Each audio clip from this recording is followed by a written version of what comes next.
Marxism. We're on page 16 now. Many people think they know what Marxism is about. Make sure you are really clear. At first sight, Marxism seems difficult to understand. That helps us and makes us feel good, huh? It seems to use more new words and phrases than any other perspective in sociology.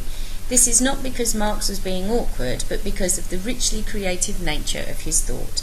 He needed a number of new terms to describe his ideas. Marx's historical materialism. Marx did not want to simply analyse the world, he wanted to play a part in changing it. His life's work was devoted to understanding the way in which modern industrial societies change. Marx's theory is sometimes described as historical materialism. The term materialism is often used to describe the acquisition of consumer goods, consumerism. But in Marx's time, materialism meant the opposite of idealism, the belief that the physical world is created by ideas, particularly religious ideas. Marx argued instead that ideas themselves are products of the material struggle for existence in the economic base of society. Historical materialism sees change in society emerging struggle. Okay, so the idea is here then is that ideas seem to help society to develop. But what he's saying is that it's actually the products and the materials that help things to develop. So I, as a businessman, may have a good idea, but it's not until I produce that product that I become a really successful businessman and I start to make a profit and to make money. So let's say that Bill Gates had an idea about a computer, but he just kept it to himself. That wouldn't have done anything. So it was by producing those things that he actually managed to move things forward. Now, historical materialism then looks at the way that society develops. And today, where we're in a very technologically advanced world where things are changing constantly within technology, we have the perfect chance to see the way that things are moving on. And, you know, consumerism does take over in a lot of things. We want to have the next phone, the next TV, the next computer, whatever it might happen to be. Okay, and this is where Marx is coming from. Now, he says that change in society should come from this struggle for historical materialism, because some people won't be able to achieve the things or gain the things that they want to gain, and that's where the struggle comes from. Right, so just to put him into context, Karl Marx lived 1818 to 83. He was a German-born economist, sociologist, philosopher and revolutionary. He spent most of his life in poverty in London, financed by his friend Friedrich Engels. He developed the theory of historical progression to communism through class struggle, or historical materialism. His best-known works are the Communist Manifesto and Capital. Okay, remember he's buried in the UK, so if you go for a trip to London, go and see where he's buried. And yeah, he lived his life in poverty, okay, because he was a thinker, not a doer. And so therefore, when you understand that, you see how his theory developed then of historical materialism. There are, according to Marx, three main periods of change that have occurred in the way human societies are organised. These periods he calls epochs, which are characterised by the way in which production happens, the mode of production. Okay, so three stages or three epochs. The three main epochs are the classical societies of ancient Rome and Greece, the feudal societies of the Middle Ages, and the one in which he lived and which most in capitalist society. What distinguishes each epoch are the different relations of production determined by who owns the means of production, the method of producing the things we need to survive. In a classical society, the relations of production were between slave owner and slave. Okay? In feudal times, they were between the landowner and his serf. In the development from land-based production to factory production, the key relationship between the one became the one between the bourgeoisie, who owned the means of production, usually in the form of a factory, and the people hired by the bourgeoisie capitalists, the new landless working class, or proletariat.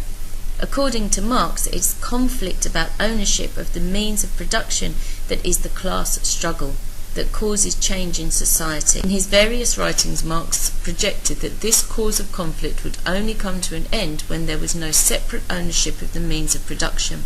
He believed that the new industrial working class would be the class that brought about this change, taking over the means of production from the bourgeoisie. No new classes would be formed in their wake, so the result would eventually be a classless or communist society. So go back through those three epochs and you will see that always there is one person who owns the means of production and one person who works for them, who produces the things, but isn't the one that's making the huge amount of money and profit from it. The owner is the one who does that. Okay, and that goes through those three epochs. Now Marx comes to the conclusion that eventually the proletariat are going to rise up and throw out the bourgeoisie. Now that's a great idea. And what you have to remember is that whilst there are a large number of these of the proletariat, they don't have the same power that the bourgeoisie wield. The bourgeoisie are able to own factories, companies, whatever it may happen to be, and they are able to therefore influence governments. They have the money to be able to make the changes. Okay, if you read the book The Appeal by John Grisham, I got to the end of the book and I'm so disappointed because I wanted the little person to win. But at the end of the day, there was no chance of the little person winning because the people who were at the top in this story, in the minority, had so much money that they could influence things beyond our belief and understanding, that they could really be influencing anonymously. Read the book and see. I've probably spoiled the ending for you now, but this is where the idealism of Marx kind of falls apart slightly. And ultimately, if you have a society where everybody is equal, how are decisions made? Read Animal Farm to see those changes, and what happens when everybody is made equal. Okay. The labour theory of value. The bulk of Marx's work in the period from writing the Communist Manifesto to his death was devoted to showing how this transition to communism would come about. The bourgeoisie, he says, is an immensely dynamic and creative class. They were the driving force behind the Industrial Revolution. It was their capital that mines were dug, roads were built, canals constructed, ships riveted together, and steel foundries opened. But the bourgeoisie were only part of the story. Who actually hammered the rivets into the ship, took the pickaxe to the coalface, and shovelled out the earth to make the road? Not the bourgeoisie, but the people who have only their ability to work, labour power, which they sell to the bourgeoisie to make a living, the proletariat. And Marx asks, what do they get in return? Okay, so, here it is, what we've just been saying. There needs to be somebody with the money to set something up, but then they need other people to help them to produce those things that they have the ideas about. So what are the proletariat getting in return for this? Now, we may say, well, wages, maybe job satisfaction, okay? And some people will be happy with that, and they will see that is their function in society, that's the thing that they do, and they're happy with it. They've got the things that they need. But Marx is saying, no, you should be looking for more. So George Orwell put this point very well in his novel Animal Farm. Orwell uses the example of the suffering experienced by farm animals as a metaphor for the exploitation and degradation of the proletariat. So, here's a quote from Animal Farm. Now, comrades, what is the nature of this life of ours? Let us face it, our lives are miserable, laborious and short. We are born, we are given just so much food as will keep the breath in our bodies, and those of us who are capable of it are forced to work to the last atom of our strength. And the very instant that our usefulness has come to an end, we are slaughtered with hideous cruelty. No animal in England knows the meaning of happiness or leisure after he is a year old. No animal in England is free. The life of an animal is misery and slavery. That is the plain truth. But is this simply part of the order of nature? Is it because this land of ours is so poor that it cannot afford a decent life to those who dwell upon it? No, comrades, 1,000 times no. The soil of England is fertile, its climate is good, it is capable of affording food in abundance to an enormously greater number of animals than now inhabit it. This single farm of ours would support 12 horses, 20 cows, hundreds of sheep, and all of them living in a comfort and a dignity that are now almost beyond our imagining. Why then do we continue in this miserable condition? Because nearly the whole of the produce of our labour is stolen from us by human beings. There, comrades, is the answer to all our problems. It is summed up in a single word: man. Man is the only real enemy we have. Remove man from the scene, and the root cause of hunger and overwork is abolished forever. Man is the only creature that consumes without producing. He does not give milk, he does not lay eggs, he is too weak to pull the plough, he cannot run fast enough to catch rabbits.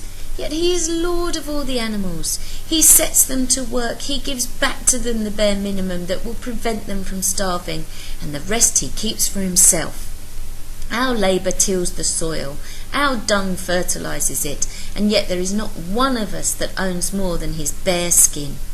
You cows that I see before me, how many thousands of gallons of milk have you given during the last year? And what has happened to that milk, which should have been breeding cows? Every drop of it has gone down the throats of our enemies. And you hens, how many eggs have you laid this year? And how many of those eggs have ever hatched into chickens? This is Major Speech from Animal Farm by George Orwell.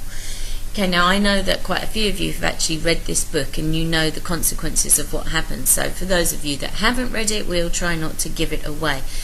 But ultimately, although man is overthrown, it still ends up with certain people being in power.